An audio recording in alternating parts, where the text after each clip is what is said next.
She didn't cry. That was the thing nobody expected. 7 men had looked her over like livestock at auction, found her wanting, and walked away, and Sarah Miller stood there in the summer heat with her chin up and her hands folded and her eyes absolutely dry. But her knuckles hidden inside the folds of her old brown dress had gone bone white. If you've ever been told without a single word that you simply aren't enough, this story is for you. Stay with us until the very end. Subscribe to our channel so you never miss a story like this one. And drop your city in the comments below. I want to see how far this story travels. Red Creek, Wyoming Territory. Summer 1887. The church social had been Reverend Hollis's idea, and in theory, it was a charitable one. 3 of the largest ranches in the county needed household help, and the Reverend had proposed a matching day, a respectable gathering where working women seeking honest employment might meet the men who needed them. He'd called it a community opportunity. He'd printed notices. He'd set out lemonade. What it became by 10 o'clock on a Tuesday morning in the first real heat of July was something considerably less charitable. 12 women stood in a loose line in front of the church steps. Most of them had dressed carefully. Most of them had their hair pinned. Most of them had that particular expression women wore when they needed something, but couldn't afford to look like they needed it. That careful composure, that deliberate stillness. Sarah Miller stood at the far end of the line. She was 26 years old. She was the daughter of Hank Miller, who had drunk himself into uselessness 3 years back and hadn't done a day's work since. She had no dowry, no land, no family name that carried any weight in Red Creek or anywhere else. Her dress was clean, but it was the color of river mud, and it had been let out twice at the seams. She was not small. She was not fragile. She did not have the kind of face that men in Red Creek wrote poems about. What she had was a mind that ran like a well-oiled machine hands that had never been afraid of work, and a spine that refused to bend, even when everything around her was trying to break it. None of those things were visible from 10 feet away on a Tuesday morning. So the men walked past her. The first man was Gerald Pruitt, who ran the northernmost cattle operation in the county and wore his money like a second coat. He moved down the line slowly, asking names, asking about cooking experience, asking about family connections. When he reached Sarah, he looked at her for exactly 3 seconds. He moved on without speaking. The second man was Tom Avery, who was younger and kinder-faced, and who Sarah had gone to school with 12 years ago. He at least had the decency to pause. He said, "Morning, Sarah." And then he looked at the woman next to her and said, "Miss Caldwell, I wonder if you might be available to discuss the position." The third man barely slowed down.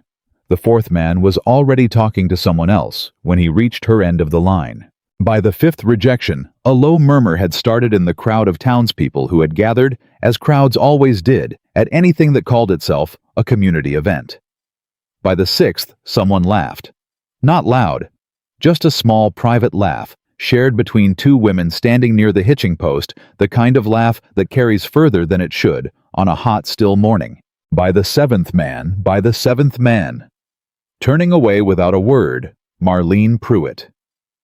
Gerald's wife leaned over to the woman beside her and said loud enough to hear, "I suppose some women are just not suited to any position at all."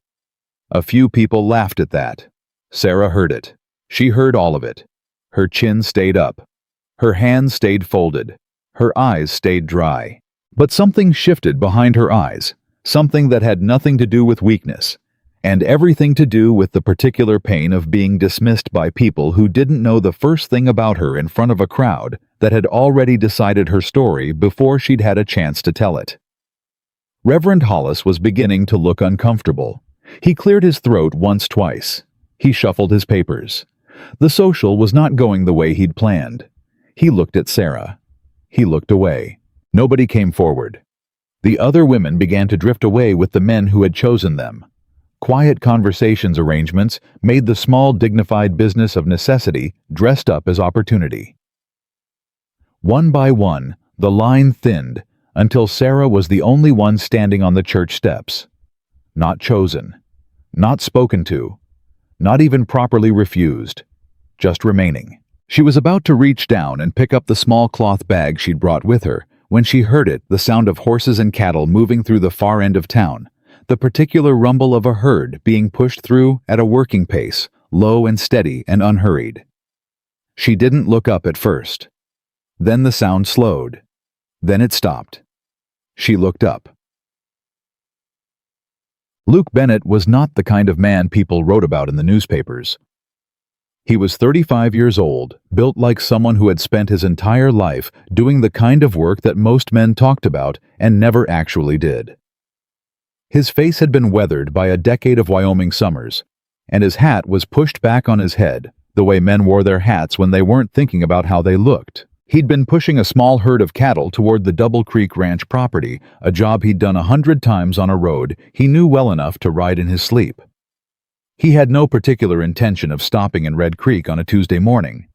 He had supply orders to fill and a fence line that needed attention before the afternoon heat set in.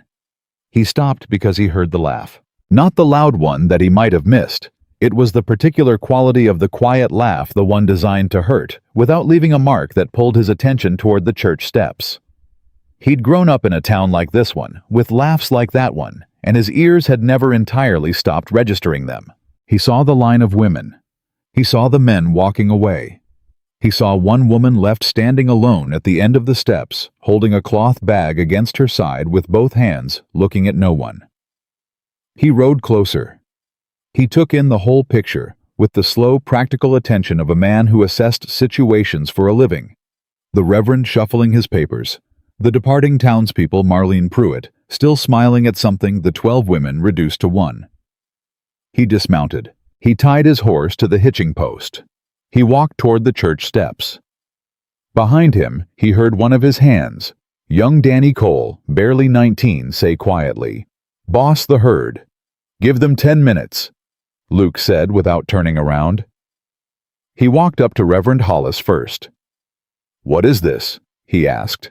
Hollis blinked. He knew Luke Bennett by reputation, not because Luke was important in any social sense, but because Double Creek's cattle contracts touched half the county's commerce. "It's the summer matching social, Mr. Bennett. For household positions. I'm afraid we're just finishing up." "I can see that." Luke glanced down the steps at Sarah, then back at the Reverend. "What ranches were participating?" "Pruitt's, the Avery operation, and—" Hollis hesitated. "Well, there were 3 positions available. All 3 have been filled." "Double Creek needs a cook," Luke said. Hollis stared at him. I don't believe you submitted a position, Mr. Bennett." "I'm submitting one now." There was a small silence. Marlene Pruitt turned around. A few of the remaining townspeople looked over. The murmuring stopped in the particular way that murmuring stopped when something unexpected was about to happen. Luke Bennett walked down the steps toward Sarah Miller. She had been watching him since he dismounted. Not with hope, she'd burned through her supply of hope before the 4th man walked past. She watched him the way she watched everything now, with a careful, measuring attention that gave nothing away and expected nothing in return. He stopped 2 feet in front of her. He took his hat off. Not a casual adjustment, a deliberate removal held at his side, the kind of gesture her father had never once made in her entire life. "Ma'am," he said, "my name is Luke Bennett. I manage the Double Creek operation north of town. I came in for supplies, but I find myself in need of a cook and a household manager if that position suits you." Sarah looked at him. She looked at him very carefully, the way she looked at everything, checking it for the particular breed of cruelty that dressed itself up as kindness, because cruelty was more entertaining with an audience. She didn't find it. What she found was a man looking at her the way people looked at problems they intended to solve directly, without drama, without apology. "It suits me," she said. Her voice came out steady. She was moderately proud of that. "Good," he said. He put his hat back on. He didn't look at the crowd. He didn't perform anything for them. He simply turned and said to Reverend Hollis, "We'll work out the particulars." And the thing was settled with the same flat efficiency he'd used to close a supply order. Marlene Pruitt said, "Mr. Bennett, surely you can't be serious." That girl has no qualifications. Her father is Hank Miller, for goodness sake. I know who her father is, Luke said pleasantly. He didn't break stride. And she's not applying for a family name.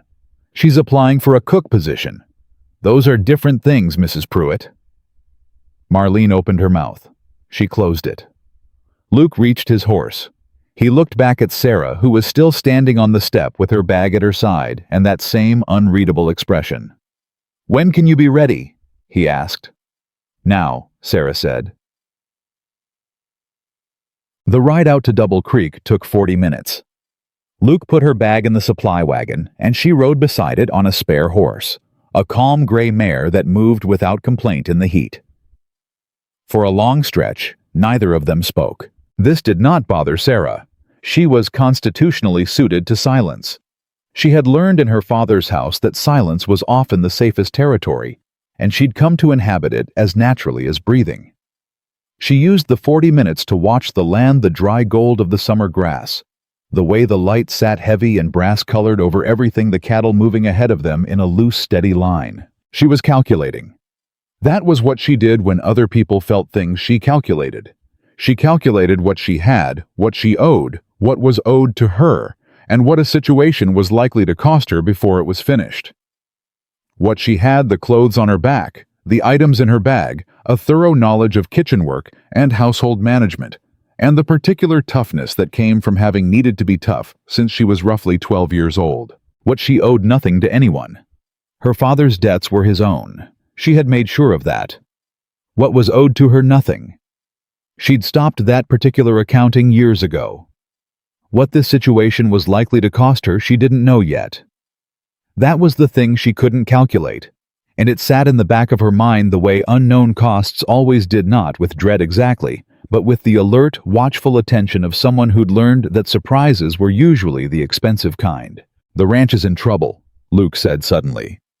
She looked at him. He was looking at the road ahead. His voice had the flat, matter-of-fact quality of someone delivering information rather than seeking sympathy. "How much trouble?" she asked. "Enough." A pause. "The well's been running low since May. I thought it was the drought, but I've been watching it and the water level doesn't track the rainfall. Something's wrong with the source, but I haven't had time to investigate it properly." Another pause. "There's bank debt. The previous manager ran up expenses I didn't know about until after I took over. I've been covering it, but covering and solving aren't the same thing." "No," Sarah agreed. "They're not." He glanced at her, then a brief sideways look that she caught and filed away. Surprised, she thought. He'd expected her to say something consoling or worried, and she'd given him an agreement instead. People who used efficiency as a primary language were always a little surprised when other people spoke it back to them. "I'm telling you because I don't see any value in making things look better than they are," he said. "You'll figure it out yourself within a week, and I'd rather you know going in." "I appreciate that," Sarah said. "It also means," he continued, "that I can't pay what the larger operations pay. I can pay fair wages, and I can guarantee room and board, and I will not—" He stopped. He seemed to be choosing his next words with some care. "I will not treat you the way those men treated you this morning." The words landed quietly in the middle of all that open space and summer heat. Sarah looked at the road ahead. "That's enough," she said, and she meant it not as a negotiating position, not as humility, but as a simple, true statement. That was enough. It was in fact more than she'd been offered by anyone in Red Creek in a very long time. Double Creek was not beautiful, not in the way that ranches in paintings were beautiful. It was functional, built the way Luke Bennett himself seemed to be built, for use rather than appearance. The main house was solid, well-constructed, in need of paint. The kitchen was large and well-equipped in the practical sense, with a good iron range and real counter space, and a root cellar that had been stocked with some discipline but no system. Sarah walked through it methodically while Luke watched from the doorway with his arms crossed and that same quiet, assessing expression. "Who's been cooking?" she asked. "Rotating," he said. "Whoever was available. It's been inconsistent." She opened the root cellar. She looked at the stores.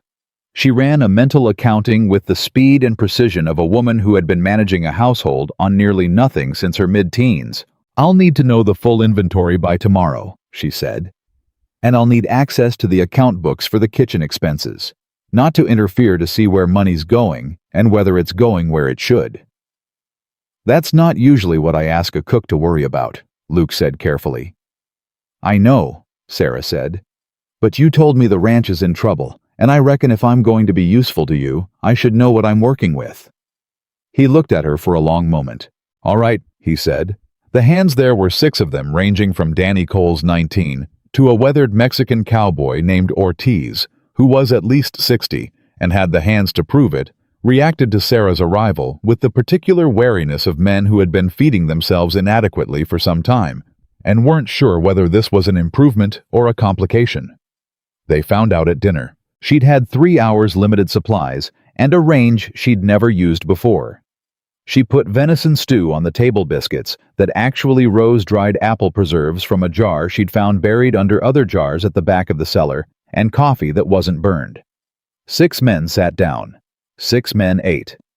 Nobody said anything for almost 5 minutes, which was, Sarah had learned the highest possible compliment from working men who were hungry. Danny Cole said finally, "Ma'am, this is the best thing I've eaten since I left my mother's kitchen." Ortiz said nothing. He refilled his bowl. Luke Bennett looked at her across the table with that same flat, evaluating look. She looked back at him without expression. Something passed between them in that moment that was not a feeling exactly, or not only a feeling. It was a recognition. The particular recognition between 2 people who had each learned to look at the world as a series of problems to solve and who were now sitting at the same table, staring at the same set of problems, and realizing they might actually be useful to each other. The first week taught Sarah 3 things about Double Creek Ranch. The first thing was that the financial situation was worse than Luke had indicated, and better than she'd feared, which was to say that it was bad specific and fixable, which was an entirely different kind of bad than unfocused and catastrophic. She found the account books on the second morning. She sat with them for 4 hours at the kitchen table, while the hands were out with the herd working through them with the slow, steady attention of someone who was not an accountant, but had been doing informal accounting her entire life because no one else was going to do it. The previous manager, a man named Carver, who had apparently left under circumstances nobody wanted to discuss, had been charging the ranch for supplies that never arrived. Not dramatically, not in ways that would jump out immediately, just quietly bleeding the operation over the course of 18 months. $20 here, $30 there, until the accumulated total sat like a stone in the middle of the ledger. She brought the books to Luke that evening. She set them on the table in front of him. She sat down across from him. She pointed to the first discrepancy, the date the supplier named, the amount, the corresponding inventory record that did not match it. Luke stared at it. "How long did it take you to find that?" he asked. "About an hour for the first one," she said. "After that, I knew what I was looking for."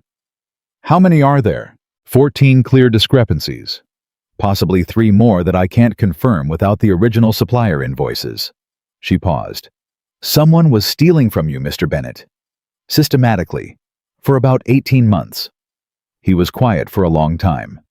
Not the silence of a man who was surprised, the silence of a man who had suspected something for a long time and was now looking at the confirmation of it. "Carver," he said. "I don't know who," Sarah said carefully. "I only know what the books show." He looked up at her. "Carver," he said again without any particular anger. Just certainty. "He left 6 months ago. I let him go because the numbers weren't adding up and he couldn't explain them. I didn't have proof of anything, so I didn't—" He stopped. "I let it go." "You don't have to let it go now," Sarah said. Something shifted in his expression at that something careful and complicated that she couldn't entirely read. He looked at the books. He looked at her. "You've been here 5 days," he said. "Yes," she said. "How did you learn to read accounts like that?" "My father had a store before the drinking got bad," she said evenly. "I kept his books from the time I was 14 until the store closed. You learn to see what's there and what should be there and whether those 2 things match." He nodded slowly. He didn't say anything sympathetic about her father. She appreciated that too. The second thing Sarah learned about Double Creek was that the water problem was real specific and not natural. She noticed it the way she noticed everything, by paying attention to things that didn't add up. The cattle were watered from the main creek that ran along the western edge of the property. In a drought year, a creek ran lower. That was expected. But the creek wasn't just lower than usual. It was lower on Double Creek's land than it was 2 miles upstream, where she'd ridden the gray mare one afternoon to check a fence report for Ortiz. She stood at the upstream point and looked at the water level. She rode back and looked at Double Creek's stretch. She rode upstream again. She did this 3 times before she was certain. The water was being diverted somewhere between the upstream point and Double Creek's stretch of creek bed. Not by natural causes, by deliberate interference. She went back to the ranch and thought about it for 2 days before she said anything. She thought about who owned land between the upstream point and Double Creek. She thought about what she knew of the major landholders in Red Creek County.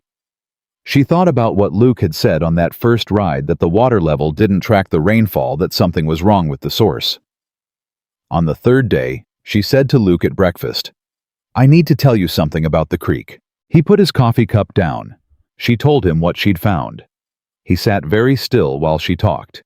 When she finished, he said, "You rode out to check that yourself?" "Yes."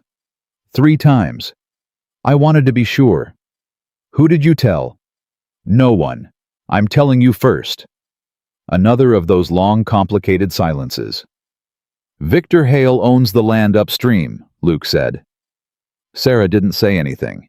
"He's been trying to buy Double Creek for 2 years," Luke continued. His voice had gone very flat and very calm, in the way that voices went when a man was working hard not to show what he was feeling. "I've told him no, 3 times. "That doesn't prove anything," Sarah said carefully. "No," Luke agreed. "But it tells us where to look." The third thing Sarah learned about Double Creek in her first week was this: Luke Bennett was not the man Red Creek thought he was. He was not important. He was not wealthy.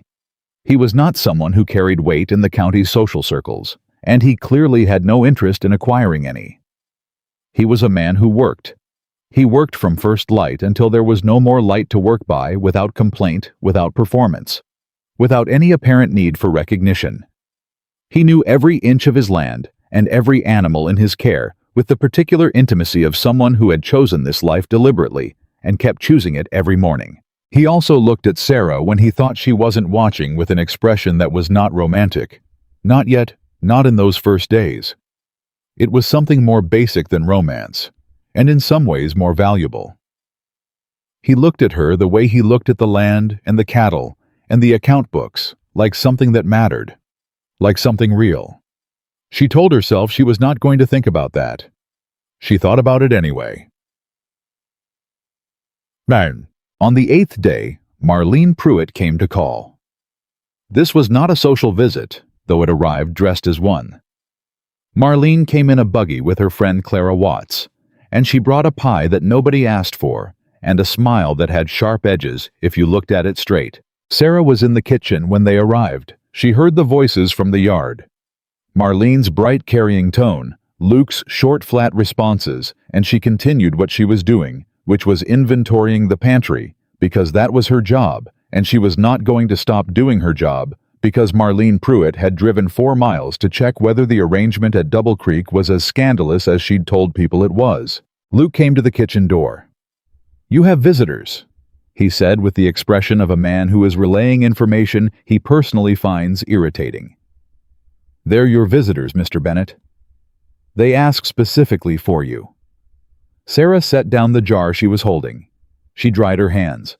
She walked out to the front of the house. Marlene Pruitt's smile widened when she saw her. "Sarah, dear," she said, "we just came to see how you were settling in. Such a unique arrangement." "I'm settling well," Sarah said. "Thank you for the pie." "We were worried," Clara added with the particular tone of someone who had not been worried. "You know how people talk." "I've heard how people talk," Sarah agreed. She looked at Clara steadily. It hasn't much affected how I work. Marlene's smile went through a small adjustment. Of course, dear. We just think, well, a woman in your position ought to consider her reputation very carefully.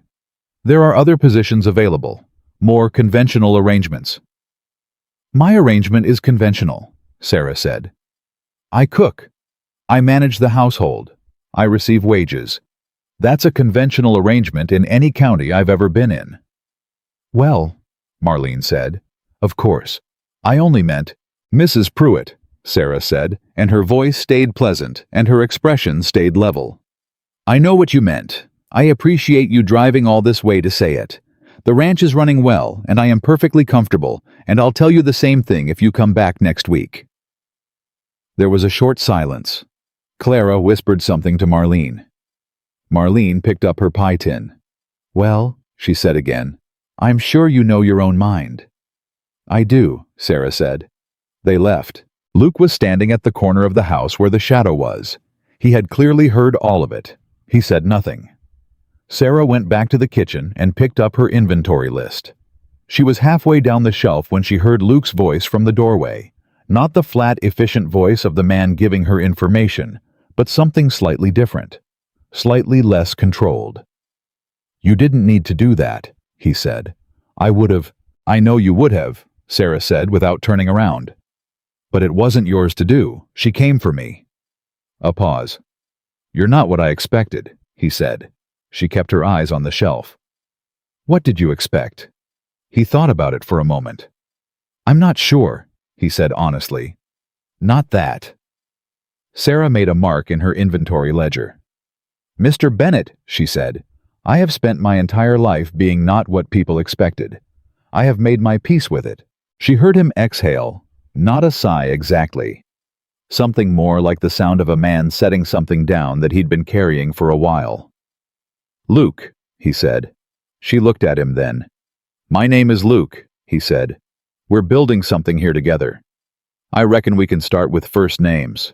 Sarah Miller looked at Luke Bennett in the kitchen doorway of Double Creek Ranch, with the summer heat pressing in through the windows and the sound of cattle in the distance, and the account books still open on the table between them.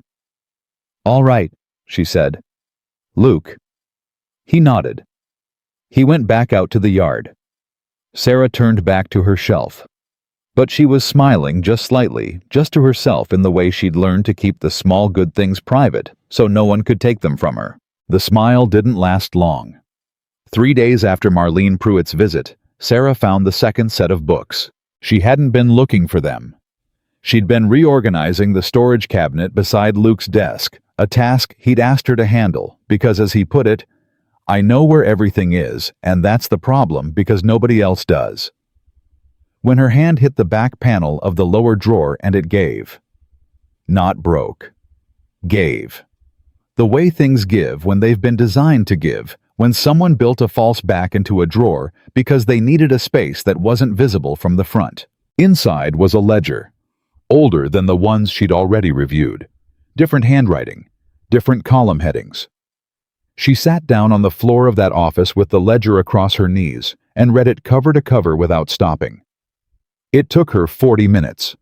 When she was done, she sat very still for a long time. Then she put it back exactly where she'd found it, reset the false panel, closed the drawer, and went back to the kitchen to start the noon meal. She didn't say anything to Luke that day. She needed to think first. She needed to be sure about what she'd seen, and she needed to be sure about what it meant, and she needed to be even more sure about whether telling Luke was going to help him or break something in him that couldn't be easily put back together. The ledger belonged to his father, Daniel Bennett. Deceased 4 years had kept a second set of accounts that contradicted the first, in one specific devastating way the original land deed for Double Creek's western water rights. The rights that gave the ranch legal claim to the creek that ran along its border had been partially sold, not fully, not openly. In a back arrangement that predated Luke's management by a decade, Daniel Bennett had traded a partial share of the water rights to a man named Hale in exchange for a loan that had since been repaid. The loan was repaid. The rights transfer had never been formally reversed. Victor Hale had a legal argument for that water. It wasn't airtight. Sarah was not a lawyer, and she knew it. But she knew enough to understand that it was real, and that if Hale had found this ledger, or had a copy of whatever agreement Daniel Bennett had signed, then the diversion of Double Creek's water wasn't just theft.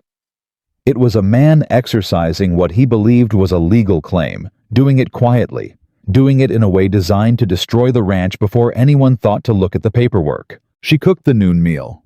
She served it. She listened to Danny Cole tell a story about a horse that had gotten into the grain shed, and she watched Luke eat without appetite, the way he always ate when he was preoccupied, and she thought about what she knew, and what she didn't know, and what she was going to do about both. After dinner, when the hands had gone back out and the kitchen was quiet, Luke lingered at the table with his coffee. He did this sometimes, not to talk necessarily, but in the way that people stayed in spaces where they felt easier than other spaces. Sarah refilled his cup without being asked. He looked up at her. "You're thinking about something," he said. "I'm always thinking about something," she said. "Something specific."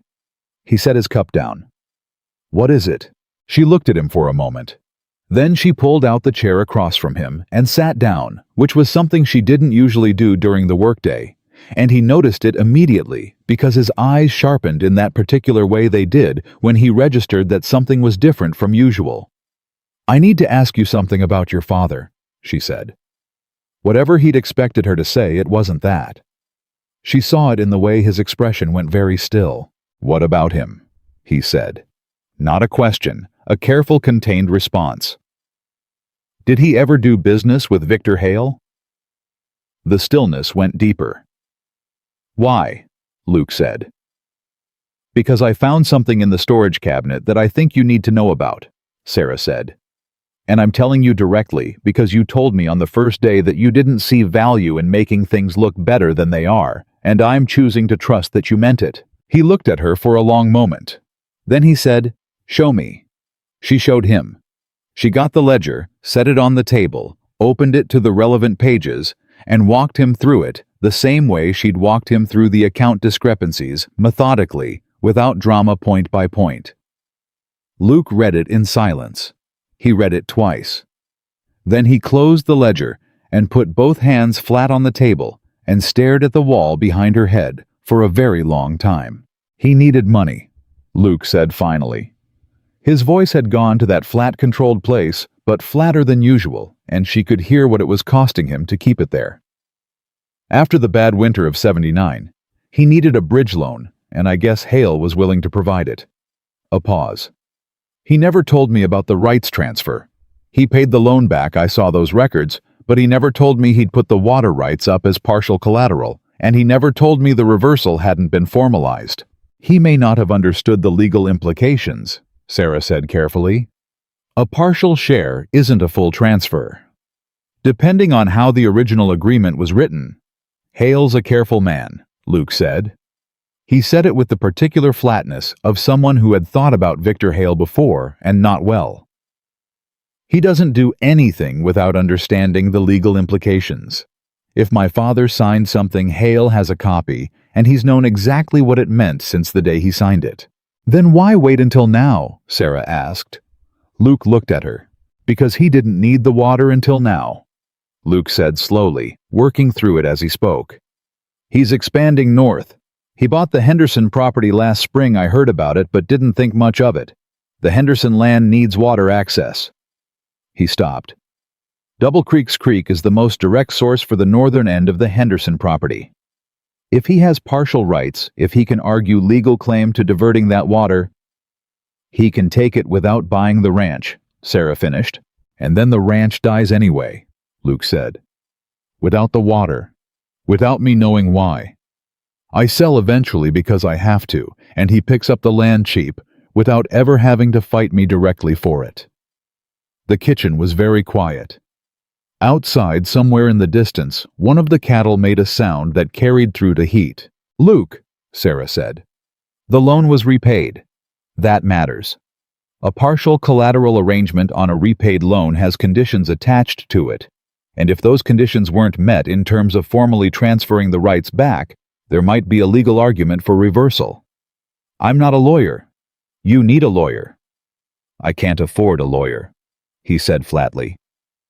You can't afford not to have one, she said back just as flatly. He looked at her with that expression again, the one she couldn't entirely read, somewhere between surprise and something that had no precise name. You sound very sure of that. I am sure of it, she said. Because the alternative is waiting for Hale to make his move when your creek is dry and your cattle are dying and you've got no leverage left. At least now you know what you're dealing with. Luke was quiet. He picked up the ledger. He turned it over in his hands. My father was a good man, he said. It came out quiet and raw, and she understood that this wasn't about the legal question at all. He worked this land for 30 years. He never cheated anyone. Whatever he signed it because he was desperate and he thought he could handle it, and then he stopped. And then he died before he could fix it, Sarah said gently. Yes. That's not a reflection on who he was. Luke looked at her. No, he agreed after a moment. I know that. He set the ledger down on the table and looked at it for another long moment. Then he said, How did you know where to look? I didn't, she said honestly. I was reorganizing the cabinet. The drawer had a false panel. I've used that cabinet for 4 years, he said. I never found it. You weren't looking for something wrong, she said. I was. He exhaled. Sarah, he said. Why are you doing this? She looked at him. You mean, why am I doing more than you hired me to do? She said. Yes. She thought about it. She gave him the honest answer, which was the only kind she knew how to give. Because you told me the ranch was in trouble, and I don't know how to be in a place that's in trouble and not try to help fix it. I never have. A pause. And because you took your hat off. He stared at her. On the church steps, she said. When every other man looked through me or past me or decided I wasn't worth the time. You took your hat off. That meant something to me. Something moved through Luke Bennett's expression that was not the careful, controlled blankness he usually showed the world. It was there and gone in less than a second, but she caught it and she filed it away in that private accounting she kept of things that mattered. I'll write to a lawyer in Cheyenne, he said. A man I knew from the Ellsworth days. He's good and he owes me a favor. Good, Sarah said. She stood up. She went back to the kitchen side of the room. She picked up the pot that needed scrubbing and started scrubbing it. Behind her she heard Luke get up. She heard him pause. Thank you, he said. It came out slightly rough, like a word he didn't use often enough to make it smooth. You're welcome, she said, and kept scrubbing. He went out. She let out a breath she hadn't known she was holding. The problem was getting worse. By the 3rd week of July, 2 of the hands had left. Not because they wanted to. Danny Cole told her quietly one morning while she was drawing water from the well, but because Luke had told them honestly that he couldn't guarantee wages through August and they had families to think about. He hadn't tried to keep them. That was Luke. He'd rather suffer the shortage than let men work for promises he wasn't sure he could keep. 4 hands left for a ranch the size of Double Creek. Sarah began getting up an hour earlier in the morning. She didn't announce this. She simply appeared in the kitchen at 4:30 instead of 5:30, started the stove. And by the time the hands came in for breakfast, the food was hot and the coffee was strong, and things were in the small ways she could manage slightly better than they had any right to be. Luke noticed. He didn't say anything for 3 days. On the 4th morning, he appeared in the kitchen at 4:45, earlier than she'd ever seen him up, and poured himself a cup of coffee, and stood at the counter and looked at her. You don't have to do this, he said. Eat your breakfast, she said. He sat down. He ate. I heard from the lawyer in Cheyenne, he said between bites. He says the rights transfer agreement has conditions on it. Specifically, a reversion clause. If the loan was repaid in full within 10 years, the rights were supposed to automatically revert. My father paid it back in 7 years. Sarah looked up sharply. The reversion didn't happen, Luke continued, because Hale never filed the reversal paperwork. He was legally obligated to file it after the repayment, and he didn't. My lawyer says that's a clear breach of the agreement terms. Can you prove the repayment? Sarah asked. The records are in the main ledger, clear as day. He paused. Hale apparently knows this, which is probably why he hasn't taken the water dispute to court himself. He's relying on me not finding out or not being able to afford to fight it if I do. Well, Sarah said, he miscalculated on both counts. Luke looked at her across the kitchen table, with the morning still gray outside, and the coffee warm between them. He did, he said. The moment stretched between them comfortable and complicated in equal measure, the particular warmth of two people who have been working side by side and have begun without quite meaning to know each other. Ortiz appeared in the doorway and cleared his throat. "Boss," he said. "Section 3 fence is down again." Luke stood. "I'll be right there." He looked at Sarah. "Don't let Ortiz tell you it's minor. Last time he called something minor, it took 4 days to fix." "Understood," Sarah said. Ortiz looked at her. He had not spoken directly to her more than a dozen times in 3 weeks, but he had eaten everything she put in front of him with the focused appreciation of a man who understood good work when he encountered it. He said, "The biscuits this morning, they are very good." "Thank you, Ortiz," she said. He nodded. He left. Sarah stood in the kitchen for a moment, after they'd both gone, in the particular morning quiet that came before the work of the day swallowed everything. She was happy. It was a startling thing to realize. She stood with it for a moment, examining it the way she examined everything carefully without assumption. She was in a failing ranch with a water crisis and a legal dispute, and not enough help and wages that might not last through August. She had come here because no one else would take her, and she had nowhere else to go. She was getting up at 4:30 every morning and going to bed aching. She was happy. She went back to work. The day Hale's man came to Double Creek, Sarah was alone at the ranch. Luke and Ortiz and Danny Cole had ridden out to the northwest pasture for the fence repair, and the other hand, a quiet young man named Pete, had gone to town for supplies. It was mid-afternoon, the heat at its worst, the kind of afternoon where the air itself seemed to be pushing down. She heard the horse before she saw the rider. He was well dressed for a ranch visit, which meant he wasn't there on ranch business. He came into the yard slowly with the particular deliberateness of someone who wanted to be watched arriving. Sarah came out of the house. She stood on the porch with her arms at her sides. The man pulled up his horse and looked down at her. He had the smooth, careful face of someone employed to be persuasive. "Afternoon, ma'am," he said. "I'm looking for Luke Bennett." "He's not here," Sarah said. "Can I help you?" "I represent Victor Hale," the man said. "My employer has a business matter to discuss with Mr. Bennett. A friendly matter." "Mr. Bennett is aware of Mr. Hale's business interests," Sarah said. "I'll let him know you called." The man smiled. It was a practice smile. "You're the cook, are you? The Miller girl from Red Creek?" She said nothing. "My employer is a generous man," the visitor said. "He compensates people well for their cooperation.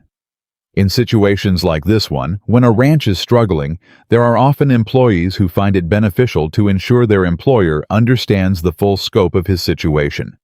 The full scope being, "Stop," Sarah said. He stopped. "You're asking me to spy for Victor Hale," she said. "In exchange for money." He spread his hands. "I'm suggesting that smart people recognize which way things are moving and position themselves accordingly." "Get off this property," Sarah said. His expression went through a small, careful adjustment. The practiced smile remained, but something behind it changed. "The Bennett Ranch is not a permanent arrangement, Miss Miller. You might want to consider—" "You're trespassing," Sarah said clearly. "Mr. Bennett will be back within the hour. I suggest you be gone before that because I intend to tell him you were here and exactly what you said." A pause. "You're certain that's the choice you want to make?" the man said. "I made it before you finished your first sentence," she said. He held her gaze for a moment longer, and she held his back without flinching, without looking away, without giving him even the smallest satisfaction of seeing her uncertain. And then he turned his horse and rode out of the yard at a carefully unhurried pace. Sarah stood on the porch until the sound of the hoofbeats faded. Then she sat down on the top step because her legs had decided that now was an appropriate moment to remember they were shaking. She had known intellectually that Victor Hale was not a passive opponent. She had understood from the account books, and the water diversion, and the careful, untraceable way he'd been applying pressure that they were dealing with someone who planned ahead and played long. She had understood this as a fact, the way she understood most things at a level of analysis clear and workable. Sitting on the porch step with the afternoon heat pressing down on her, she understood it differently. She understood it as a threat, real and close and personal. Hale knew who she was. Hale had sent someone to her specifically because he'd assessed the situation at Double Creek and identified her as a potential vulnerability. Someone with no loyalty to the ranch, no stake in its outcome. Someone who might be purchased. He had miscalculated. But the fact that he'd tried told her something important about how seriously he was taking this fight. She was still sitting there when Luke rode into the yard 40 minutes later. He saw her face before she said a word, and he was off his horse in one motion. "What happened?" he said. Not a question. She told him. She told him all of it. The man's name. His employer. The offer, her response word for word, as precisely as she could remember it, because she understood that accuracy mattered here. Luke listened without interrupting. His expression went through a series of changes that she tracked, but couldn't entirely read anger. Yes, but underneath it, something colder and more deliberate than anger. When she finished, he was quiet for a moment. Then he said, "You told him to get off the property." "Yes." "Alone, with no one here." "Yes." "Sarah?" "I wasn't in danger," she said. "He came to talk, not to threaten. He wanted my cooperation, not my absence."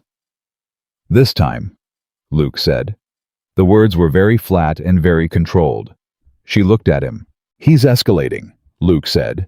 "Coming here directly, sending a man to—" He stopped. He took his hat off, ran a hand through his hair, put it back on. He wouldn't do this unless he thought the legal situation was turning against him. "My lawyer must have made contact. Hale knows we know." "Then we've lost the element of surprise," Sarah said. "Yes." He looked at her with that direct, focused attention. "And he knows about you. Whatever he sent that man here for, he knows you're part of this now."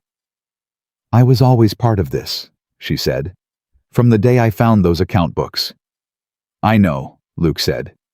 "I know that. I just—" He stopped again. He looked at her for a long moment, in the way he looked at things he was worried about. "I didn't bring you here to put you in the middle of a fight with Victor Hale." "No," she agreed. "You brought me here to cook and keep the books." "Yes." "And that's what I did. I cooked and I kept the books, and the books led where they led." She paused. "I'm not asking to be protected from the consequences of what I've found, Luke. I'm asking to be trusted to help fight it." The yard was very quiet. Somewhere behind the barn, one of the horses shifted and blew out a breath. Luke looked at her for a long time. "All right," he said. "All right," she said. They stood 3 feet apart on the dusty ground of Double Creek Ranch in the killing heat of a July afternoon, with a legal fight building on one side, and a land grab in progress on the other, and a water source running dry by degrees. And something passed between them that was not a declaration of anything, and yet was unmistakably a declaration of something. Danny Cole appeared around the side of the barn, stopped, looked at them, and very quietly went back the way he had come. Luke cleared his throat.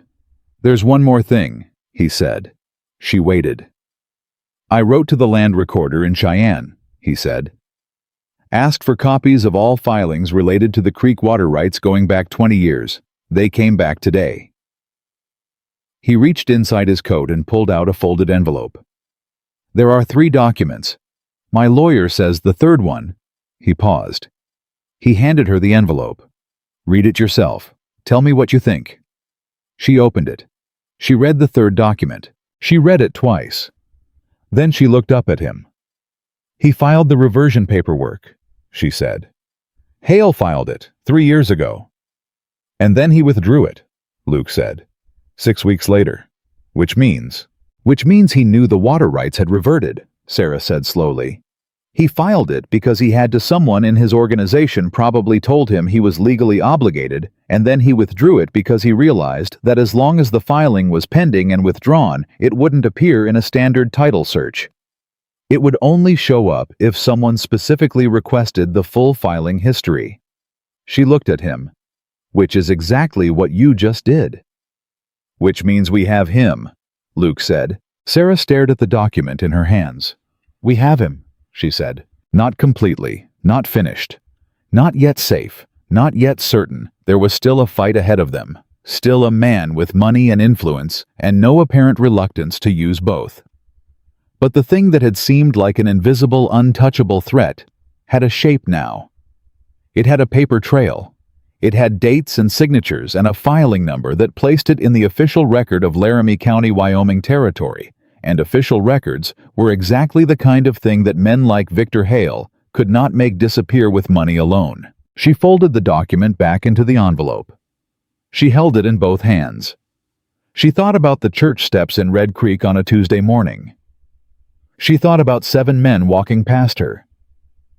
She thought about a woman's laugh carrying on a hot, still morning, and what it had felt like to stand there and absorb it and refuse to break. She thought about how far she was from that morning. She thought about how much further there still was to go. We need to make copies of everything, she said. These documents, the ledger, the account discrepancies, all of it. 3 sets. 1 with your lawyer, 1 at the land office, 1 somewhere on this property that Hale's people won't think to look. Agreed, Luke said. And we need to move carefully. He doesn't know yet what we found in the filing history.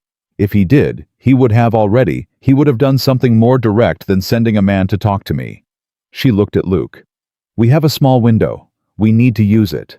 Luke was watching her with an expression that she had stopped being able to categorize. It was too many things at once, too layered, too specific to the particular man he was and the particular way he looked at things that mattered to him.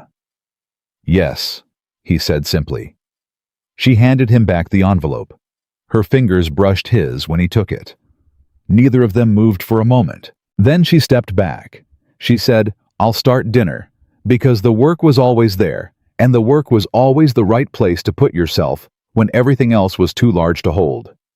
Sarah, he said. She stopped. Whatever this becomes, he said slowly, whatever happens with the ranch and the water and all of it, I want you to know that I am glad you were standing on those church steps that morning. She stood with her back to him for a moment. So am I, she said quietly. She went inside. The evening came on slow and orange over Double Creek, and inside the kitchen, Sarah Miller cooked dinner for 4 men and thought about water rights and legal filings and the particular careful warmth of a man who took his hat off for her and meant it. And she understood with the same methodical precision she brought to account books and inventory lists that whatever was coming next was going to require everything she had. She was not afraid. She was ready. The copies were made by the end of that week. Sarah did it herself by lamplight after the hands had gone to sleep and the ranch had gone quiet in the particular deep way that only happened after 10 o'clock on a working night. She sat at the kitchen table with the original documents spread before her and copied each one in her clearest hand.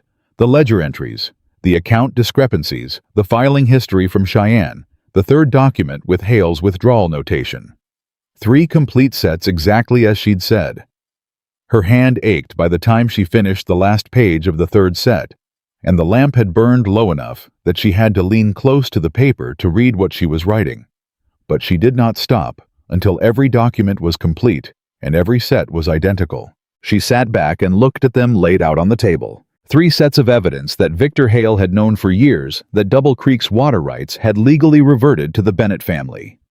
3 sets of evidence that he had manipulated a filing to obscure that fact. 3 sets of evidence that the water diversion, slow, methodical, invisible to anyone who wasn't paying the right kind of attention, had not been a legal exercise of disputed rights, but a deliberate act of fraud dressed up as a property dispute. She rolled the first set carefully and tied it with string and wrote a name on the outside.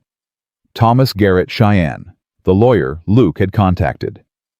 The second set went into the tin box she'd found in the root cellar, the one that had held nothing but old seed catalogs, which she replaced with the documents and pushed to the back of the lowest shelf behind a row of preserves jars.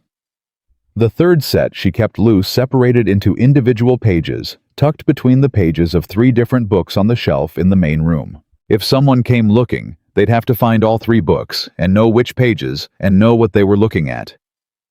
She blew out the lamp.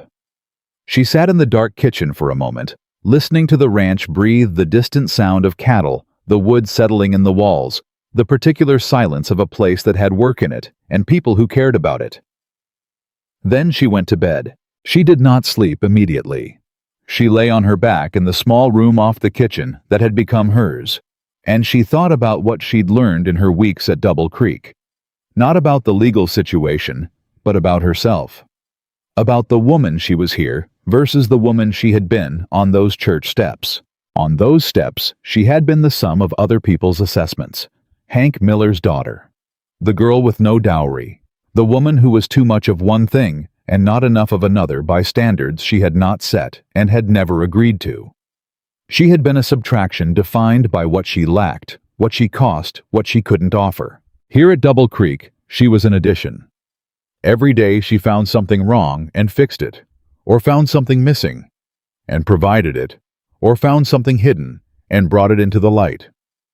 The ranch was better for her presence in it, in ways she could measure the account books balanced now against reality. The kitchen ran at 1/3 of its previous cost.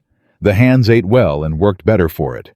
And somewhere in a tin box behind a row of preserves was the documentation that might save this entire operation from a man who'd been quietly strangling it for years. She had done that. Not because someone asked her to, because it needed doing, and she was there. She fell asleep thinking about that, and for the first time in longer than she could remember, she did not dream about the church steps at all. The letter from Garrett arrived on a Thursday, 9 days after Luke had sent him the filing documents. Luke read it at the breakfast table. He read it once, then set it down, then picked it up and read it again. Sarah watched him from the stove without appearing to watch him the way she'd learned to observe things she needed to understand without making an event of the observation. He set the letter down a second time. "Garrett says we have a case," he said. The kitchen went very quiet. Danny Cole stopped chewing. Ortiz looked up from his plate. "He says the withdrawal of the reversion filing constitutes fraudulent concealment under territorial property law." Luke continued. "He says if we bring this to the land court in Cheyenne, Hale cannot win on the merits. The paperwork is too clean." He paused. "He also says Hale will know this, and that knowing it, he'll move fast to change the situation on the ground before we can get to court." "What does that mean?" Danny asked. "Change the situation? How?" "It means he'll try to make the ranch fail before the case can be heard," Sarah said from the stove. "If Double Creek is bankrupt and the land is in foreclosure, the legal dispute becomes irrelevant. The bank sells the land and Hale buys it, and the water rights question disappears." The table was silent for a moment. "How long does the bank give us?" Ortiz asked. He directed the question to Luke, but his eyes went to Sarah the way everyone's eyes had started going to her when the question was a practical one. "Garrett says we need to get to court within 60 days, Luke said, "before the next payment to the bank is due." 60 days, Danny said. 60 days, Luke confirmed. Sarah turned from the stove. She looked at Luke directly. "Then we need to move on 2 tracks at the same time. The legal case runs through Garrett.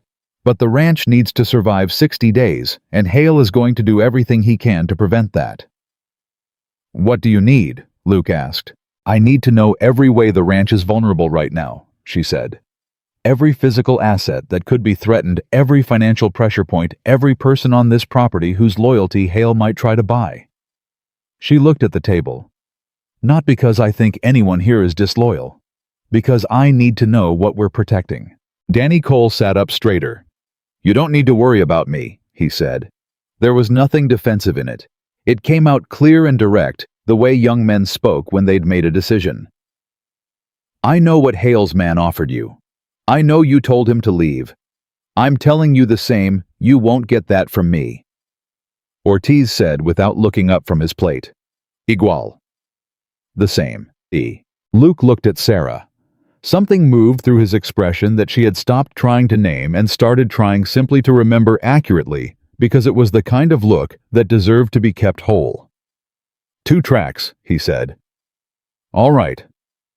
The first crack appeared 4 days later. It wasn't dramatic. That was the thing about Hale's methods, they were never dramatic. Dramatic things left evidence and invited attention. Hale preferred the slow, quiet kind of destruction that could always be attributed to bad luck or ordinary misfortune.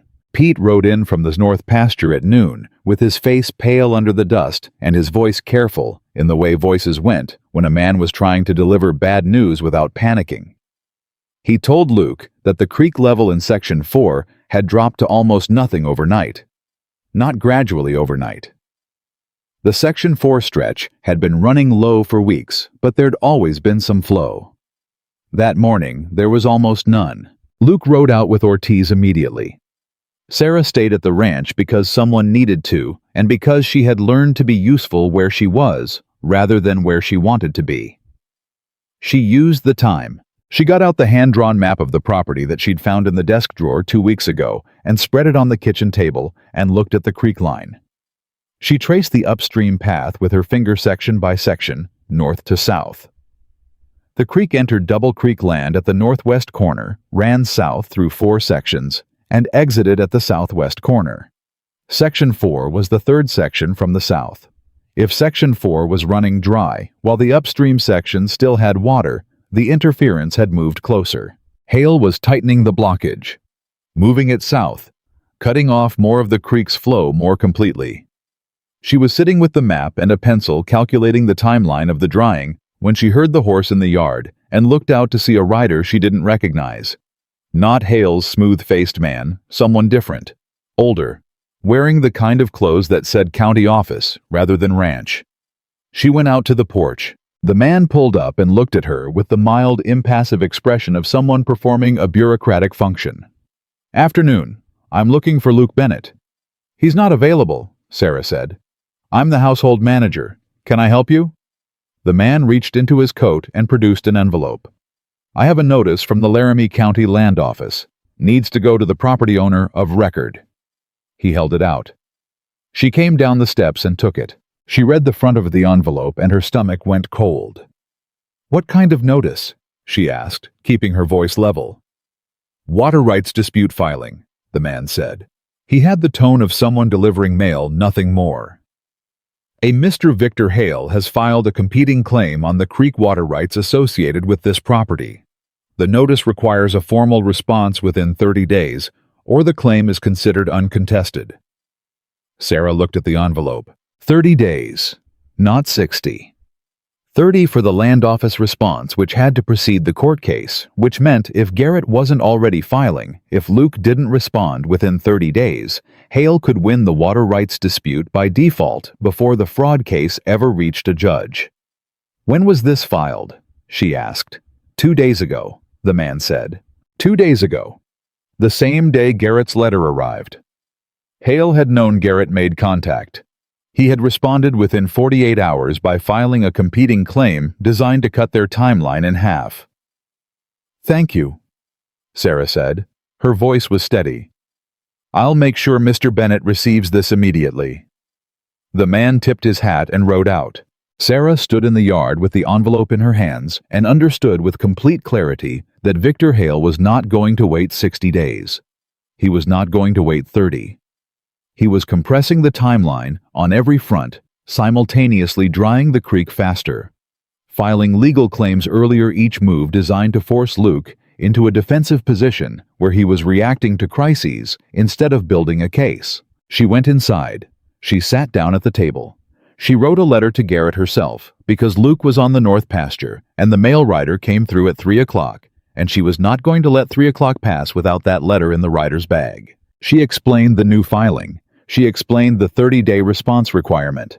She explained the timeline compression and what she believed Hale's strategy was. She asked Garrett to file for an expedited hearing based on the fraudulent concealment evidence and to request an injunction against the creek diversion pending the court's decision. She signed it with Luke's name because she had to, and she added a note at the bottom in her own hand. Mr. Bennett is aware of and approves this correspondence. S. Miller, Household Manager, Double Creek Ranch. She folded it, sealed it, addressed it, and had it in the mail rider's bag at 2:58. Luke came back at 4. She told him what she'd done before she told him about the notice. She put the letter copy on the table in front of him and said, "I signed your name. If that's a problem, I need to know now." He read the letter. He read it again. "It's not a problem," he said. "I should have waited for you," she said. "The mail rider comes at 3, he said. "You made the right call." He looked up at her. "You wrote this yourself?" "Yes." "This legal language. I've been reading Garrett's letters carefully," she said. "And I read law when I was keeping my father's books. You have to eventually when you're dealing with debt and contracts and suppliers who want to renegotiate terms." Luke looked at her with the expression she'd stopped trying to name. "Sarah," he said. "The Creek situation is worse," she said, because she needed to give him information, and she needed to do it while she could still keep her voice steady and even and useful. "He moved the blockage south. Section 4 is almost dry." Luke's jaw tightened. "I know. I saw it. He's compressing everything at once," she said. "Legal and physical simultaneously. He wants you overwhelmed making decisions under pressure with incomplete information. That's how he wins, not by being stronger, but by making sure you're always responding to the last problem instead of seeing the next one." "How do we stop that?" "We stop reacting," she said. "We stop responding to each individual move, and we take one action that addresses all of them at once." He looked at her. "The injunction," she said. "If Garrett can get a judge to issue an emergency injunction against the creek diversion, Hale has to stop or be in contempt of court. The physical pressure stops. The legal dispute freezes at current status while the fraud case is heard. We get time." "Injunctions require evidence," Luke said. "We have evidence," Sarah said. "We have the filing history and the withdrawal record, and the account ledger and the discrepancies. We have documented proof that the creek level dropped on a schedule that correlates with Hale's land acquisition activity." She paused. "And we need one more thing." "What?" "A witness," she said. "Someone who saw the diversion being constructed.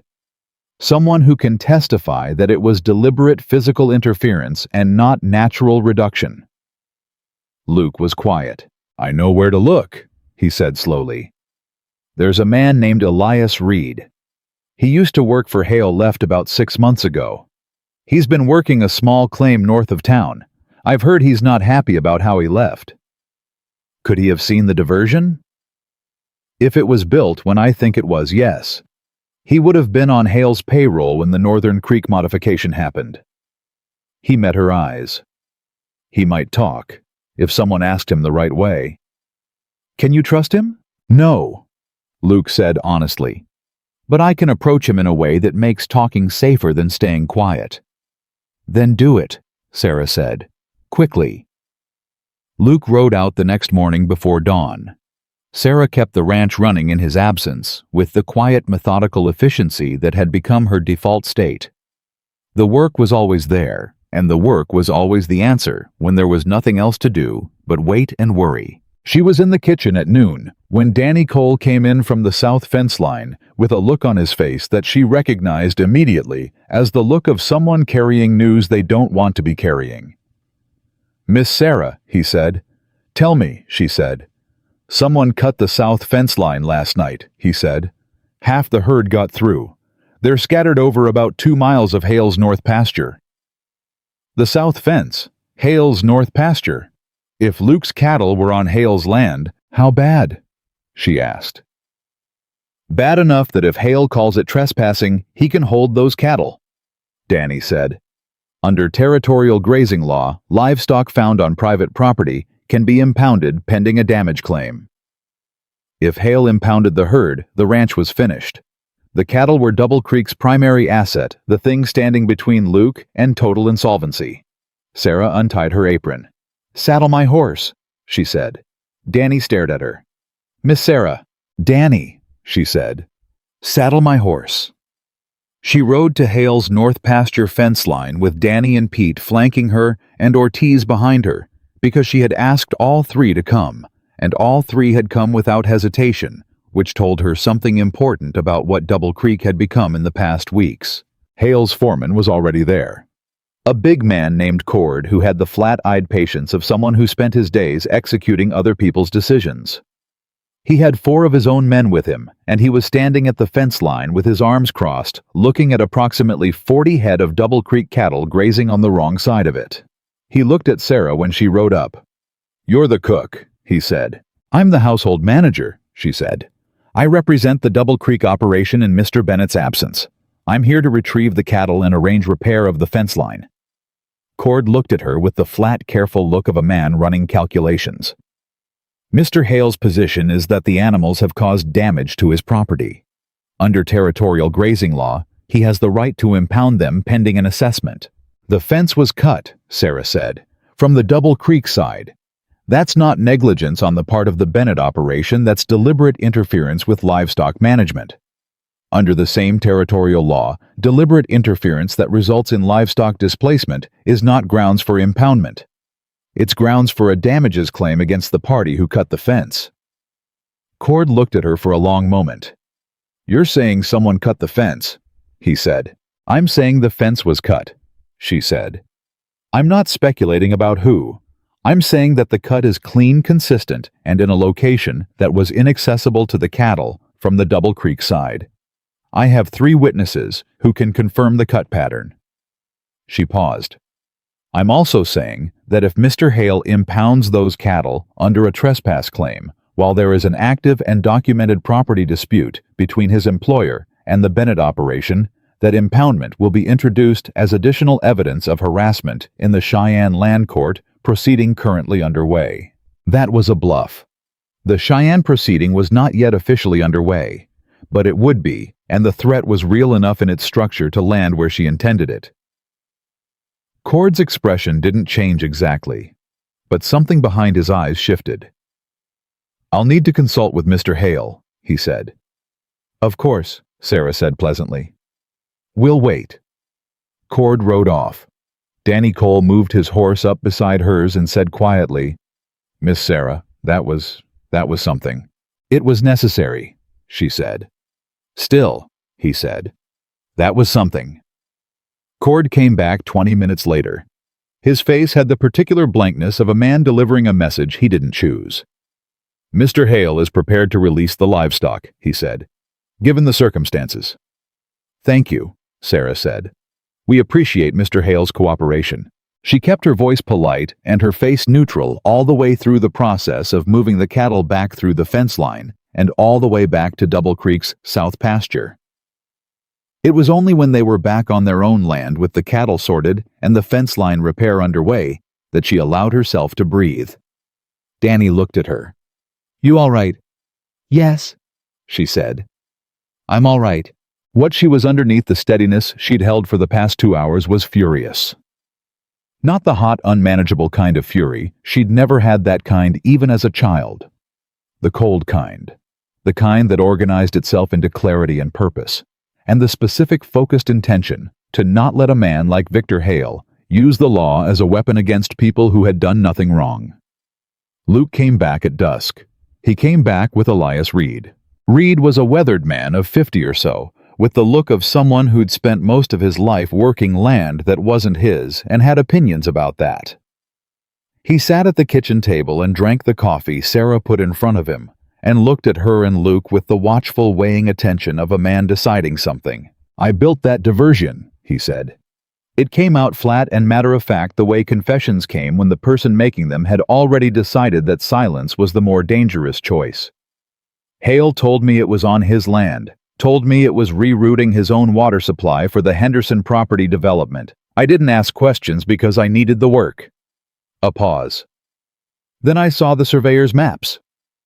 "The creek isn't on his land," Luke said. "No," Reed said. "The diversion point is 60 yards inside the Bennett property line. I know because I measured it myself when I started wondering, and the numbers don't lie." He looked at Luke steadily. "I'm not a dishonest man, Mr. Bennett. I didn't know what I was building when I built it. When I found out, I quit. And Hale—" He stopped. "Let's just say Hale made it clear that if I talked about it, I'd regret the decision." "Will you testify?" Sarah asked. Reed looked at her. He'd been looking at her since he arrived with the particular attention men gave women who said things they weren't expecting women to say. "To what?" he asked. "To everything you just told us," she said. "In writing sworn before a notary for submission to the Cheyenne Land Court, the location of the diversion, the fact that it was constructed on Bennett property, the date of construction." She paused. "And what Hale said to you when you quit?" Reed was quiet for a moment. "He threatened my claim," he said. "Said he'd tie up my north section, filing in legal challenges for 10 years, if I opened my mouth. I got a wife and 2 boys depending on that claim." He looked down at his coffee. "I'm not a coward, but I've got people to protect." "Mr. Reed," Sarah said, and her voice was quiet and direct, and carried the weight of someone who understood exactly what he was saying. "I understand protecting people. I understand what it costs to speak up when a powerful man has told you not to. I'm not asking you to be careless with your family's security." She paused. "I'm asking you to help us stop a man who has been doing this to people for years, quietly, in ways that look like bad luck. You built that diversion without knowing what it was, but you know what it is now. And you're the only person who can prove it." The kitchen was very still. Reed looked at his coffee. He looked at Luke. He looked at Sarah. "My North claim filing," he said. "If Hale retaliates, Garrett will handle it," Luke said. "The same legal protections that apply to a witness in a fraud case apply to your claim. If Hale challenges it in retaliation for your testimony, that retaliation becomes part of the court record." Reed looked at him for a long time. "All right," he said finally. Sarah got the paper. She wrote the statement herself from Reed's dictation slowly and carefully, and when it was done, she read it back to him word by word, and he confirmed each sentence, and then he signed it with the methodical, deliberate signature of a man who understood the weight of what he was putting his name to. Luke witnessed it. Sarah witnessed it. 3 signatures on a page that changed the shape of everything. After Reed had gone, Luke had arranged for him to stay at a neighbor's property rather than ride back to his own claim in the dark, a precaution Reed accepted with a nod that said he understood the need. Luke and Sarah sat at the kitchen table in the late lamplight with the signed statement between them. "We have it," Luke said. "The filing history, the ledger, the account discrepancies, Reed's testimony. Garrett has enough for the injunction and the fraud case. Hale will escalate when the filing hits the court," Sarah said. "He's going to know we have Reed.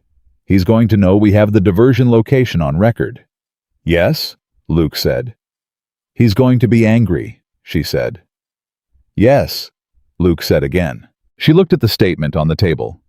She thought about the fence that had been cut last night, about the cattle on Hale's land, about Cord's flat-eyed patience, and what it concealed.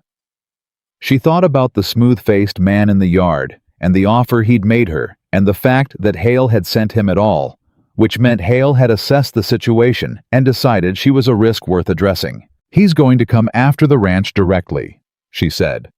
"Not legally, not through pressure, directly." Luke looked at her. "I think so too," he said. The lamp between them was burning low. Outside, the summer night had settled in full, and the ranch was quiet in its deep, late way. "Then we prepare," Sarah said. "How?" She looked at him across the table, across the ledgers and the documents and the signed statement and all the accumulated evidence of weeks of work that had started with a cook position and a false-backed drawer and a woman who couldn't look at something broken without trying to fix it. "We make sure the documents are safe," she said. "We make sure the people are safe, and we make sure that whatever he does next, we're already 2 steps ahead of it." Luke reached across the table. He put his hand over hers. Not grasping, not holding, just covering. The way you covered something you were protecting. "Together," he said. She turned her hand over under his. "Together," she said. Outside, somewhere to the north, the creek that ran through Double Creek Ranch was running low and slow in the dark, diverted and diminished by a man who believed that patience and money made him untouchable.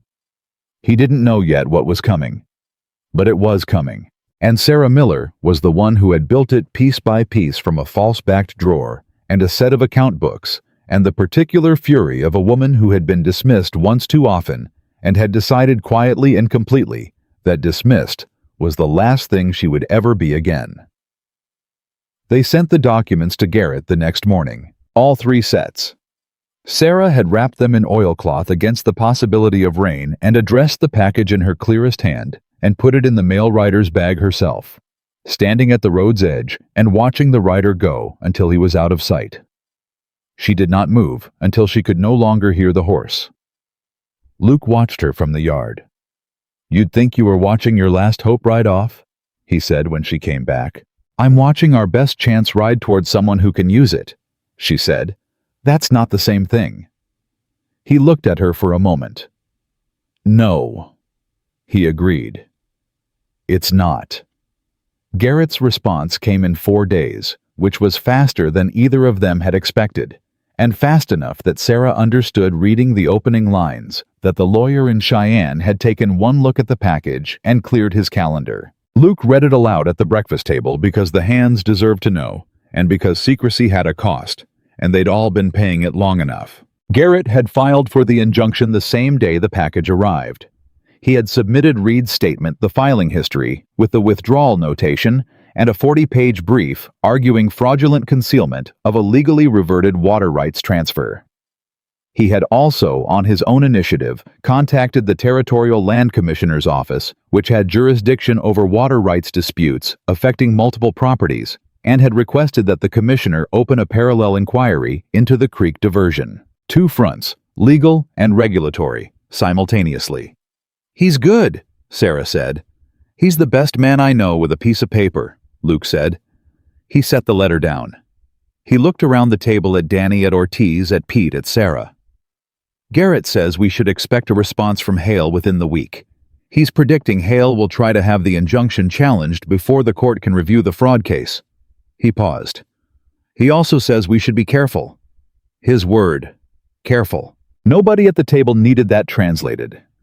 The week passed in the particular heightened alertness of people who know something is coming and don't know exactly what shape it will arrive in. Sarah felt it in the way she moved through the ranch, checking things twice, registering details she might have let pass before. The gate to the south pasture, the water level in the main well, the position of the horses in the barn at night. On the 4th day, Ortiz came to her in the kitchen at mid-morning and said without preamble, "Someone was watching the north fence last night. I saw the horse, too far to see the rider." Sarah looked at him. "Did you tell Luke?" "I'm telling you first," Ortiz said, "because you're the one who decides what matters." She stood with that for a moment.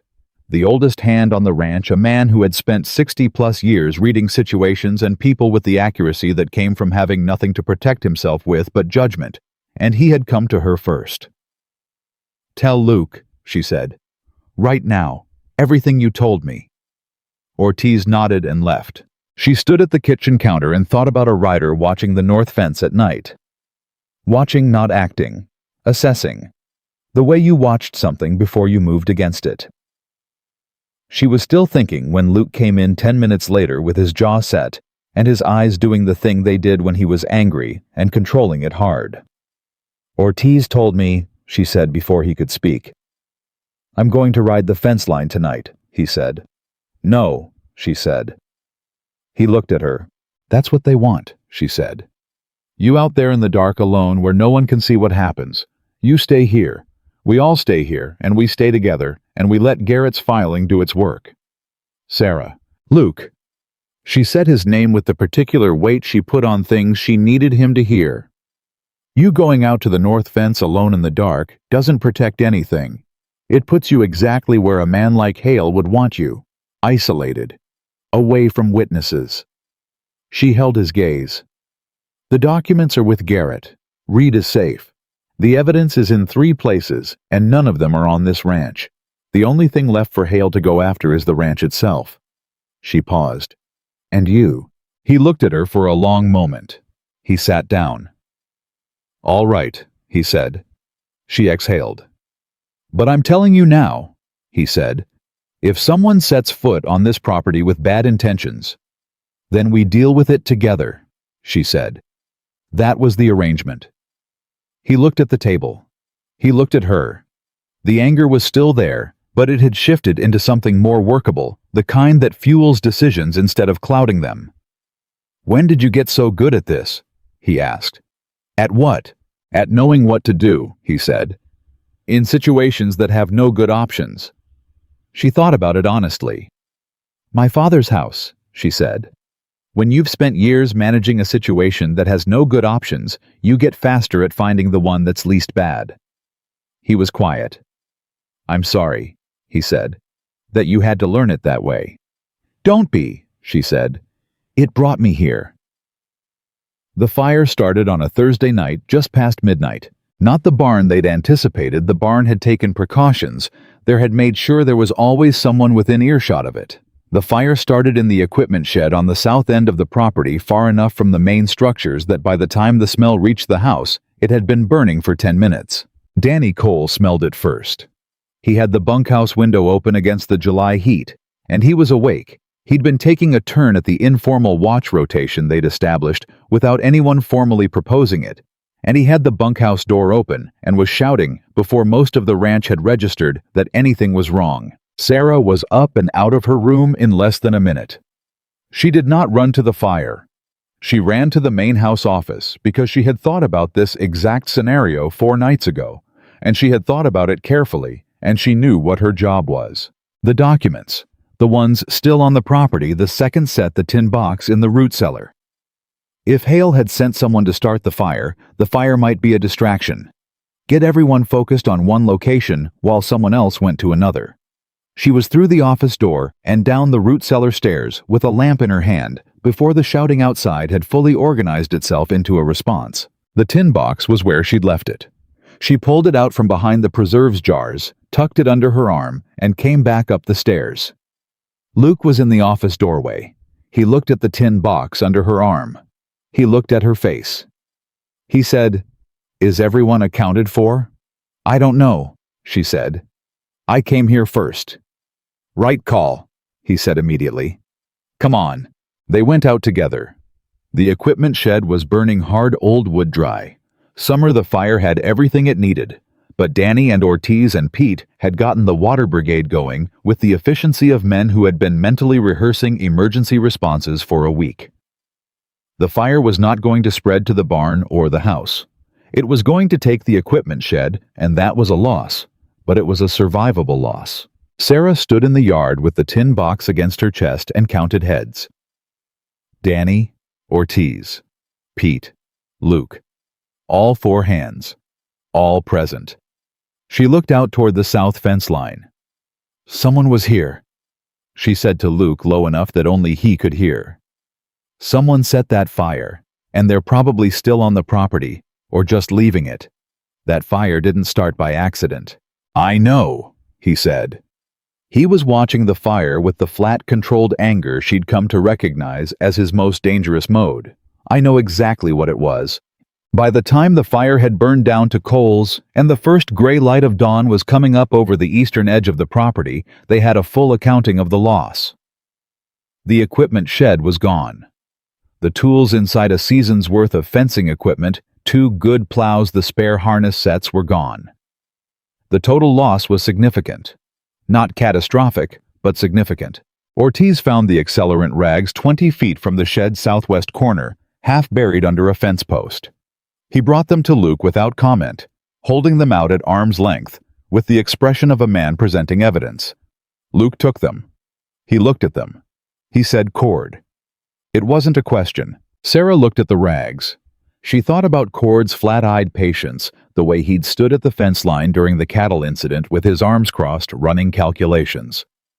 She thought about what it meant to be the kind of man who carried out instructions like this, not with anger, not with malice, just with the focused blankness of professional execution. "It doesn't matter who lit it," she said. It matters who ordered it. I know who ordered it, Luke said. And Garrett needs to know by noon, she said. This changes the case. Arson during active litigation is not a property dispute anymore. This is intimidation of parties in a legal proceeding. That's a different category of charge. Luke looked at her. Write the letter, he said. She went inside and wrote it. She was finishing the second paragraph when she heard horses in the yard. Not one horse, several, and the sound of them was wrong, too many moving too deliberately for a normal morning arrival. She put the pen down. She went to the window. Victor Hale had come himself. She had never seen him before, but she knew him immediately. The way you knew certain kinds of men. The way they sat a horse, the way they looked at property, the way the men around them positioned themselves. He was 55 or so, heavy-set and well-dressed for a ranch visit, with the particular bearing of a man who had not personally encountered consequences in a long time. He had 4 riders with him. Cord was one of them. Sarah finished the letter. She folded it. She tucked it inside her dress against her side. Then she walked out to the porch. Luke was already in the yard. He'd seen them coming. Hale pulled up his horse and looked at the smoke-darkened remains of the equipment shed, and then at Luke, with the practiced expression of a man who had never in his life been caught doing anything. "Bennett," he said. "Heard you had some trouble last night. Came to see if there's anything I can do." The yard was very quiet. Luke said nothing. Hale's eyes moved to Sarah on the porch. He looked at her the way he'd looked at the shed ruins, assessing the damage, calculating the cost. "Miss Miller," he said, "I believe we have some mutual acquaintances in Red Creek." "We have no mutual acquaintances, Mr. Hale," Sarah said. Something in his expression adjusted. He was a man accustomed to women who softened when he paid attention to them, and she had not softened, and he noticed. "I came to make a straightforward offer," Hale said, turning back to Luke. "The ranch is struggling. I think you know it's struggling. I'm prepared to buy the Double Creek property at fair market value, current value, not distressed value. Cash transaction, which means you clear the bank debt, clear any outstanding obligations, and walk away solvent." He paused, the way men paused when they wanted the weight of a number to settle. $40,000. Danny Cole, standing at the edge of the yard, made a small sound. 40,000 was a real number. It was more than Double Creek's market value in its current condition. It was a number designed to look like generosity, while being in fact a way to close a fight that was going against him in court before a judge could rule. Luke said, "No." Hale looked at him. "You should think carefully." "I have thought carefully," Luke said. "No. The legal situation. The legal situation is in Garrett's hands," Luke said. "And Garrett filed for an injunction 4 days ago, based on evidence of fraudulent concealment of a water rights reversion. You know that. That's why you're here." Hale's expression didn't change, but something behind it did. "You've been talking to a lawyer about a water dispute," Hale said carefully. "That's your right. But these things can become protracted, expensive. The kind of legal fight that takes years and costs more than the property is worth." "Or," Sarah said from the porch, "it takes the 6 weeks until the Cheyenne court hears the emergency filing, at which point the injunction stops the creek diversion. The fraud case goes to judgment, and the Territorial Land Commissioner's parallel inquiry produces findings that become part of the public record." She paused. "Which makes it significantly harder to do this to the next ranch." Hale turned to look at her fully. The practiced patience in his expression had developed a fine crack in it, and she could see through that crack something colder and less polished. "You've been busy," he said. "I'm the household manager," she said. "Managing the household is my job." "A cook," he said. The word was designed to diminish. She had heard the word used that way before. "Among other things," she said evenly. "Mr. Hale," Luke said, and his voice had dropped to the particular register it reached when he was done performing patience. "You built a diversion on my land. You concealed a water rights reversion that was legally binding for years. You sent a man to my property to attempt to purchase the cooperation of my staff. You cut my fence line and scattered my cattle onto your property as a setup for impoundment. And last night, someone set fire to my equipment shed. He paused. I have evidence for all of it. My lawyer has evidence for all of it. The land commissioner has been notified of all of it. Another pause. Leave my property. The yard was absolutely still. Cord was watching Luke with the flat professional attention of a man calculating whether a situation was about to become physical. Hale looked at Luke. He looked at Sarah. He looked at the shed ruins. He was doing the calculation that men like him always did. Asset versus liability cost versus return, the particular arithmetic of a man who had never cared about right or wrong, only about what he could and couldn't control. He turned his horse. You'll regret this, Bennett, he said. It came out precise and deliberate, not hot, not theatrical. The kind of statement that was a statement of intent rather than an expression of feeling. I already regret the equipment shed, Luke said. Everything else I'm doing fine with. Hale rode out. His men followed. Cord went last, and he looked back once, not at Luke, at Sarah with an expression she couldn't read, and filed away because she filed everything. When the sound of the horses had faded completely, Danny Cole let out a breath that seemed to have been compressed in him since Hale arrived. Boss, he said. Was that... Yes, Luke said.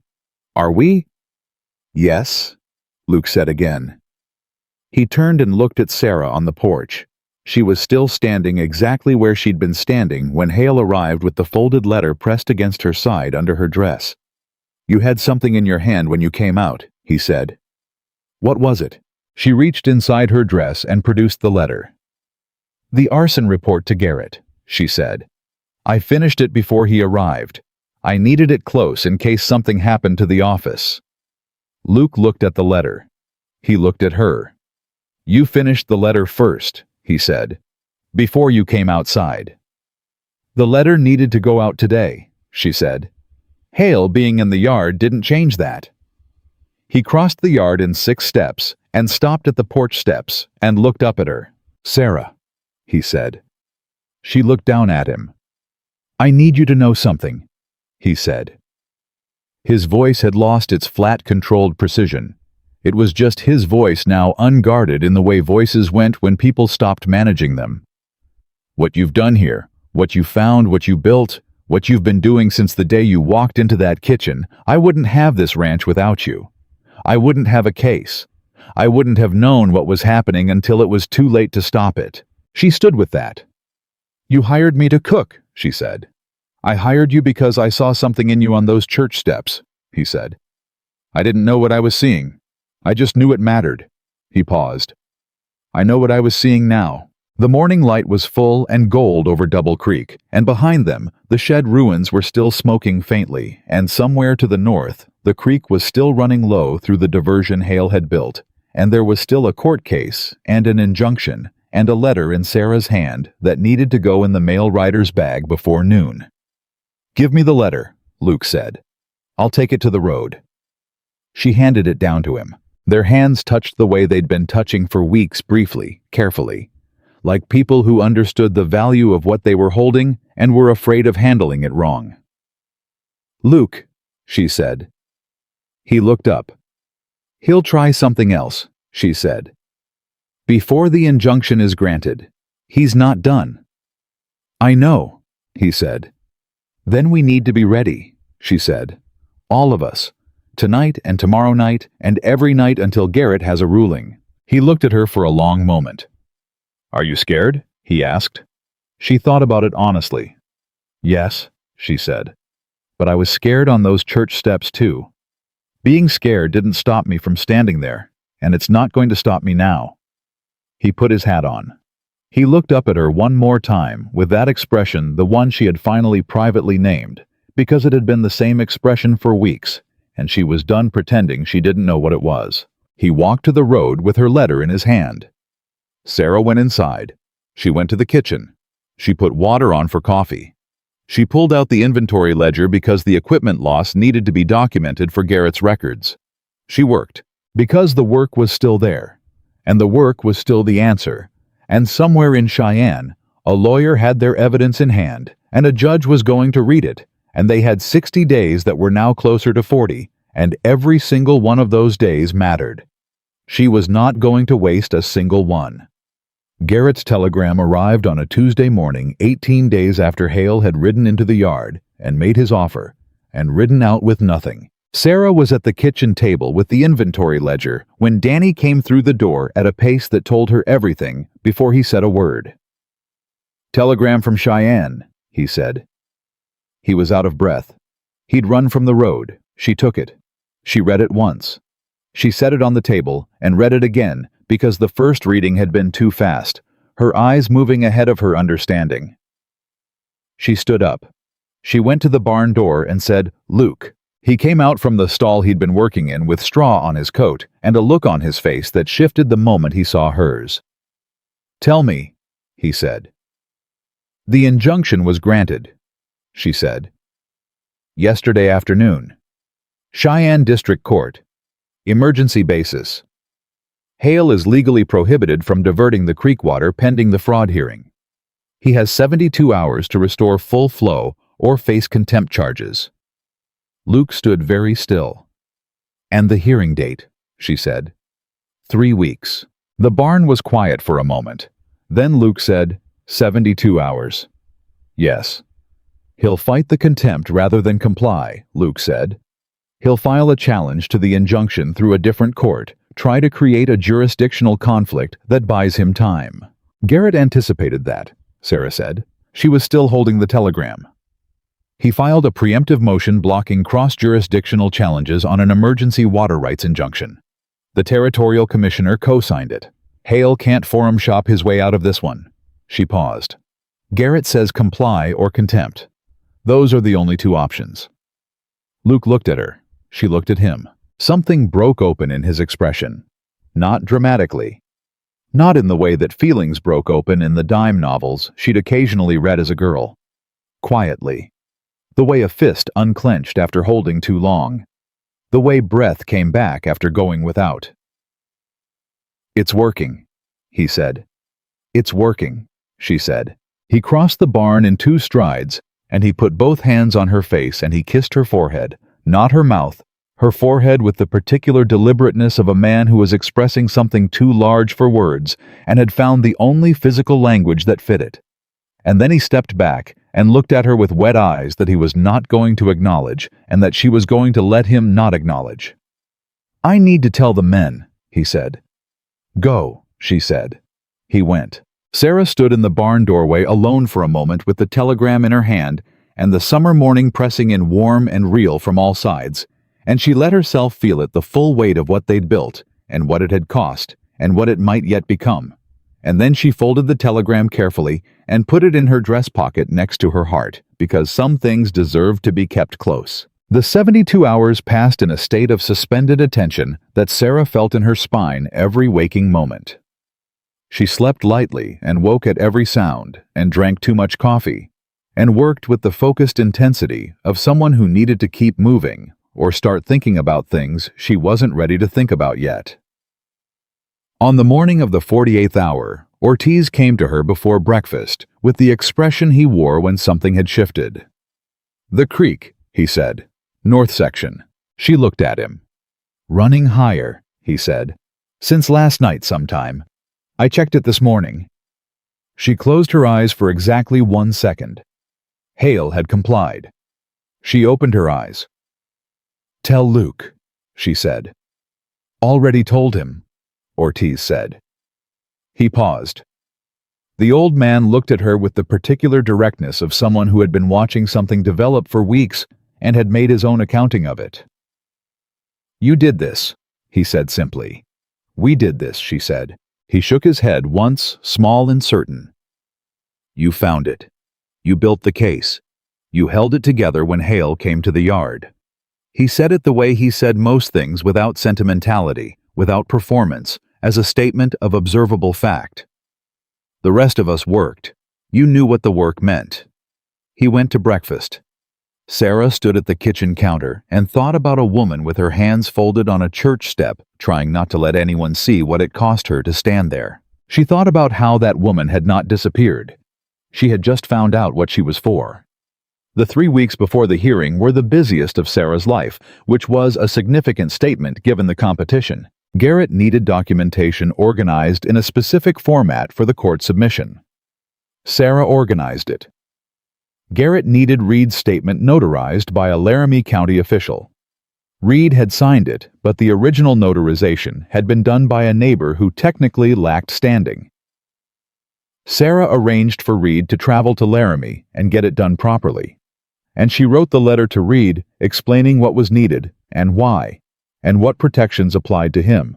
And she wrote it in plain enough language that Reed could read it without a lawyer translating. Reed came. He got it done. He rode back to his claim without incident. Garrett needed a formal accounting of the financial damages Double Creek had sustained as a result of the water diversion, the cattle losses, the reduced productivity, the additional costs of supplemental water sourcing. Sarah had already been building that accounting for weeks quietly, in a separate ledger she'd started the day she'd first mapped the creek-level discrepancy. She sent Garrett 43 pages of documented losses, each entry dated and cross-referenced to the corresponding operational record. Garrett wrote back 3 words at the bottom of his acknowledgement letter: thorough. Thank you. She kept that letter. Luke rode to Cheyenne the week before the hearing. Garrett needed him present for preparation. He asked Sarah 3 times in the 2 days before he left whether she needed anything, whether she wanted anything, whether there was anything he could do before he went, and each time she said she was fine and meant it, and watched him ask again because he was a man who expressed care through action and was frustrated by situations where action wasn't available. On the morning he left, he stood at the door of the kitchen while she was starting the stove, and he said, "I'll be back in 9 days." "I know," she said. "The ranch will be all right." "The ranch will be fine," she said. "We'll be fine." He looked at her in the kitchen doorway with the early morning light coming in sideways, and his hat in his hand, and he said, "When I come back." He stopped. She looked at him. He put his hat on. "When I come back," he said again, and his voice had the particular careful quality of a man choosing between 2 versions of a sentence and settling on the honest one. "Things are going to be different, one way or another. The ranch, the court case, all of it. Things will be different.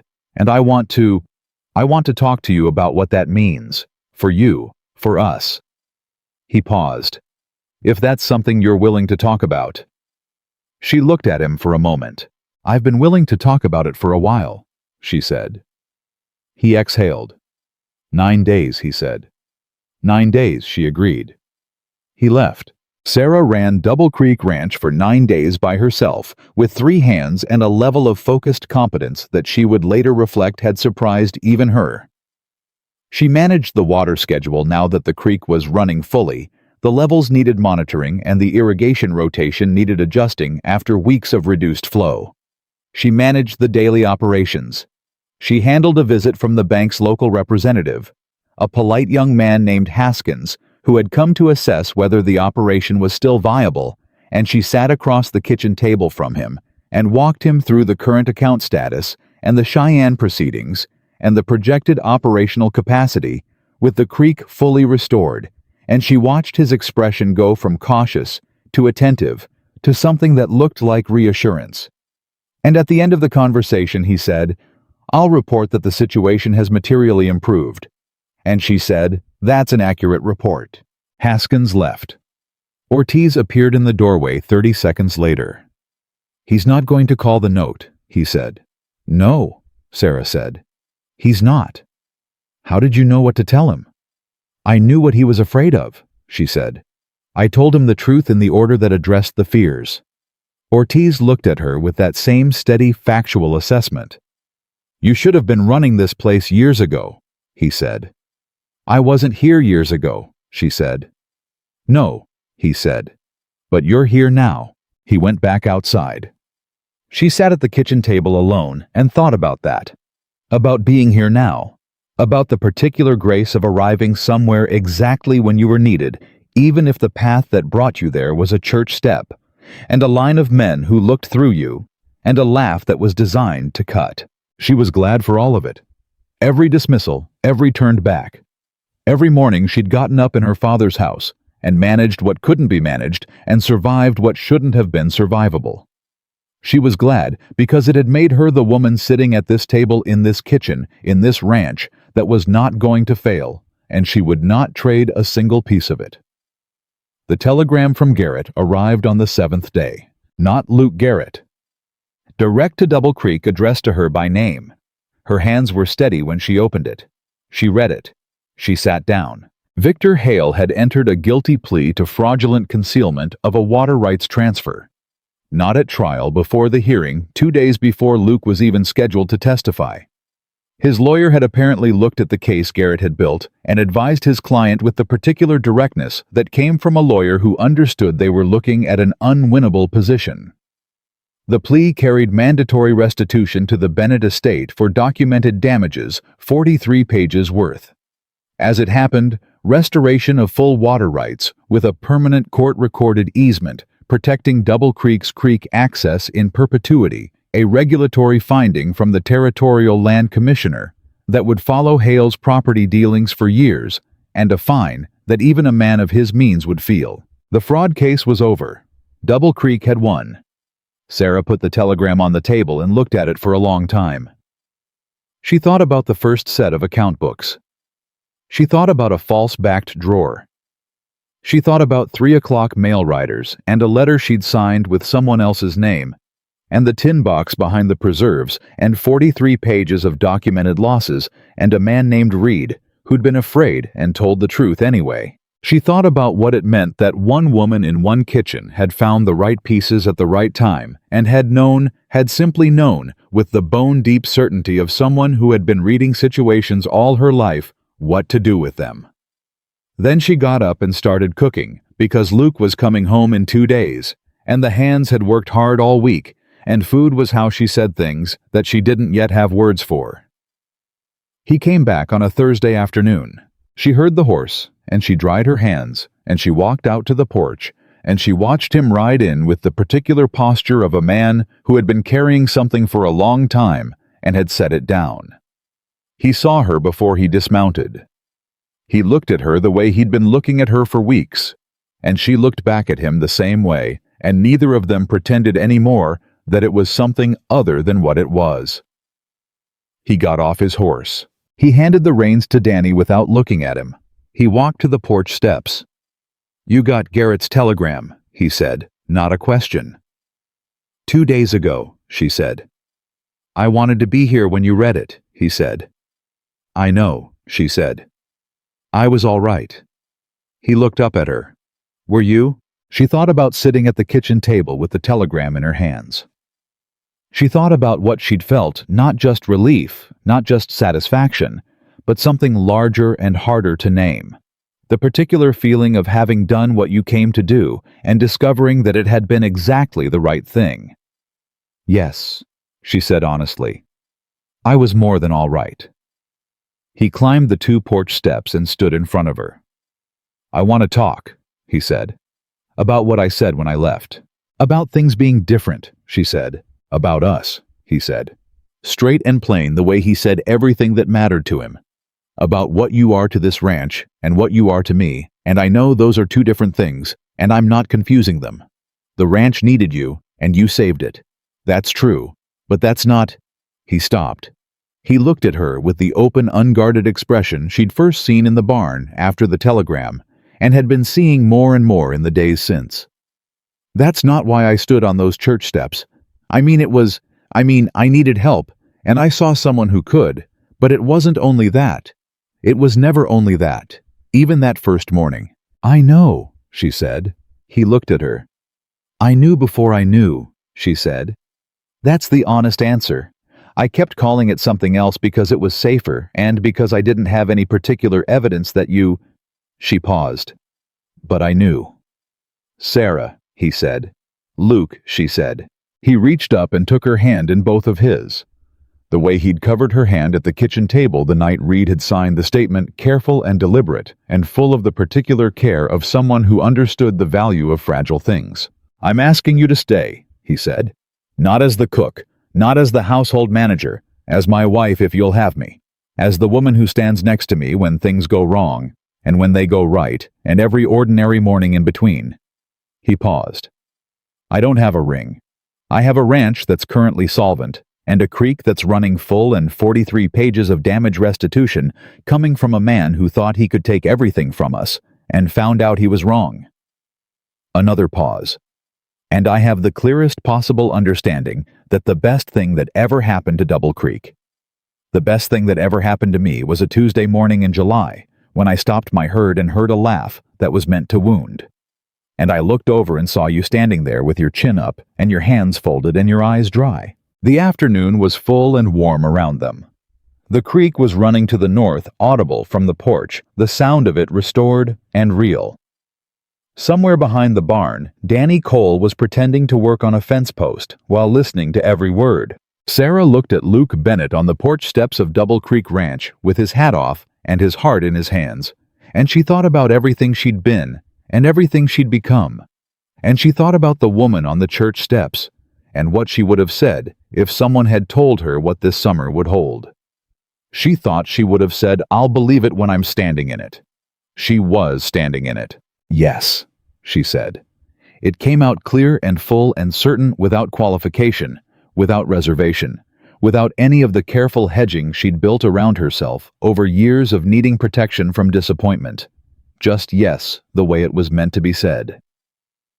"Yes, Luke, I'll stay." He put his hat back on with one hand and pulled her close with the other, and she let him fully and without calculation, for the first time understanding that there was a kind of safety that had nothing to do with managing the situation and everything to do with choosing the right person to stand next to in it.